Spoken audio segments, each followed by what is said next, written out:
Welcome to our channel. Today we how to download a Eero app to manage whole home Wi-Fi for smart devices. Complete guide step by step clearly. To begin, ensure that your smartphone is connected to the internet. Open your device's App Store. For iOS devices, locate and tap the App Store icon.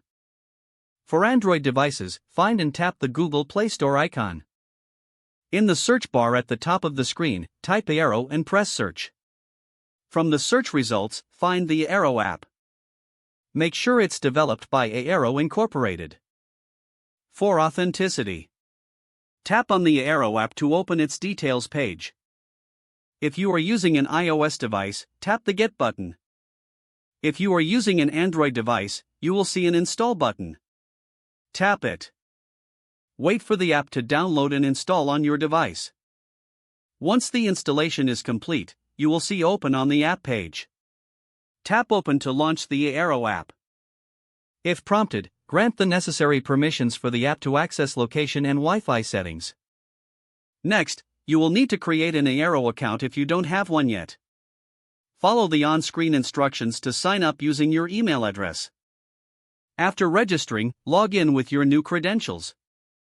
Once logged in, the app will prompt you to set up your Eero network. Follow the prompts to add your Eero devices and configure your home Wi-Fi settings. Explore the app to manage connected devices, check speed tests, and adjust your network settings. Remember to keep your Eero app updated for enhanced performance and security. You are now ready to manage your whole home Wi-Fi network for all your smart devices. If the page does not load, refresh the browser or try again in a private or incognito window. Make sure you are using the correct email address, then retype it carefully to avoid small typos. If your password is not accepted, use the reset option and create a new strong password you can remember. Check your spam folder for verification or security emails, then complete any requested confirmation steps. Don't forget to like this video and subscribe to our channel for more step-by-step tech guides.